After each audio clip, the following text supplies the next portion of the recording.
contact with the victim and just make sure they understand, and is there anything else, you know, more of a public service call. But it could end up with, you know, moving that up into one of the other categories because new information could come to light.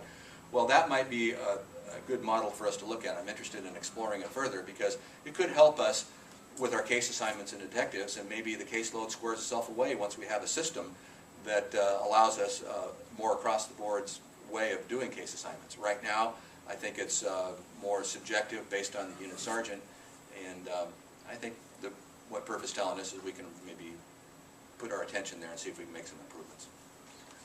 Grace, and then back to Rosemary. There are 3 cutback scenarios here. One talks about a decrease of 20 positions, another 30, and then 40. How feasible is it that we could see layoffs of police officers? Again, we're still in discussions with all the department heads on budgets, and we wanted to see if we did have to make cutbacks, you know, what would be the logical areas to do it in and still maintain a good high level of service. And so that was what PERF's recommendations were. But we're not to the point yet where we can say that we're taking any of those cutback recommendations. But you're not ruling it out? Again, it's just too premature to talk about specific budget items. One of the reasons why is, you know, you've got hardworking employees in every one of these departments, and if you start talking, you know, prematurely about cutbacks, I mean, it's not very good for morale when people are hearing that, gosh, they might be losing positions. So it's best for us to work that through the process. Rosemary. Okay, so also back to the detectives, I think it said in the report that they're scheduled Monday through Friday, they don't work nights and weekends. Is that likely to change? That is an area that we would like to talk with the employees about. I think it's probably in the contract, so it would take some negotiation, I think. But one of the PERF recommendations was that we do not have a continuum of coverage in our detective staff, and there are some gaps which allows cases to go cold a little bit. And if we can complete that coverage, I think that's probably a good goal and one of their recommendations. So I haven't read the whole thing, but does it talk at all about any proposals that would reduce the overtime? The study didn't deal with overtime per se because it was just a staffing study. Where do we put our people to get the most use out of them, the most results? Our overtime is really low right now. The only discussion that I remember from the report about overtime is if our staffing dropped to a certain level, then the amount of calls for service time would increase in the certain hours of certain days to the point where overtime might be required in some of those hours. But they don't go into an analysis of how much overtime would be.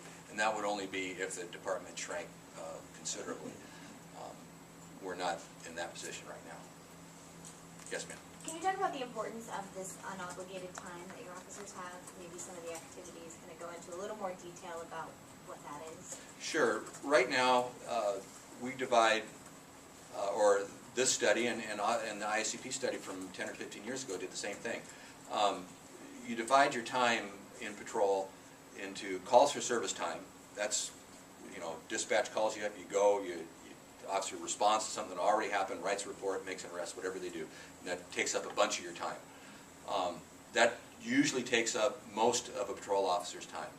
There's administrative time. That's going to lunch, going to court, you know, do some things like that. That's fairly low. There is what we call officer-initiated time. That's time where the officer makes a traffic stop, makes a field interview, does some follow-up work.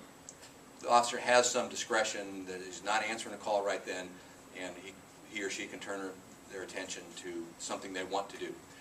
And then there's completely unobligated time, which is everything left over. So what the patrol analysis helps us determine is how should what do those look like, those categories look like today, and as we adjust staff, how do we shrink some and grow some? What we want to do is shrink the calls for service time. Less and less time cops are going to calls for service, and grow the unobligated time. The OI time is looking really good right now, and so is the administrative time. It's very low. With that unobligated time, we want to convert that into community policing time. Okay, so that's the time when people are doing proactive work, where they're taking some data that we've given them that says, here's your hotspot, and they go to those hotspots and they do an analysis, and it's a repeat calls for service environment. It's It's drug dealing at 10th and Elchina that goes on every single day, and just making another arrest doesn't stop the problem. Those sorts of, so now they have time to form partnerships, to work with other agencies, and devise a long-term strategy to fix that problem.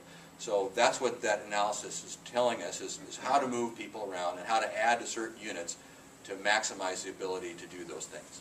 And there's a cheap way to do it now, and then there's the really good way to do it, you know, when our numbers come back up.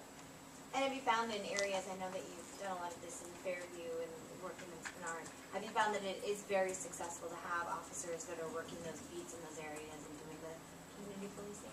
Anecdotally, I would say yes. And looking at departments around the country that are doing more of this than we've been able to do, I think the answer is a resounding yes, and we want to be able to do more of it. We do some now, but this report, in phase 2, it's going to expand CAP, it's going to give some new capabilities to SAU, better crime analysis capabilities, more rapid response to crime trends, and a better handoff, if you will, between CAP and the beat managers that we've created, so that we don't have things falling through the cracks and there's somebody that owns a problem even after it's solved. Then we pass responsibility for that area on to somebody that's got a vested interest in making sure that we don't backslide there. And so, you know, the report kind of lays these things out. Does this lead to any conclusions about whether we have enough staffing for basic police coverage in our town right now? I would say we do, but the chief's the chief, so he'll. Well, from the standpoint of calls for service, we're in fine shape right now. You know, it's all a moving scale. You know, we gain people, we lose people, calls for service go up, they go down, but right now, we are getting through the calls for service. Okay, what this report is really trying to do is help us figure out a way to decrease the calls for service load, and then with the extra resources that we get, then how to redeploy that to do more community policing, which in turn should drive down repeat calls for service. So in a way, if we're really good at this, we eventually put ourselves out of business, but I don't think that'll happen anytime too soon.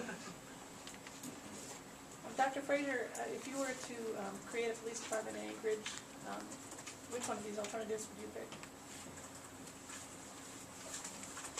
The one that made the most sense to us is the one that takes on, over time, an expanded, decentralized community policing role.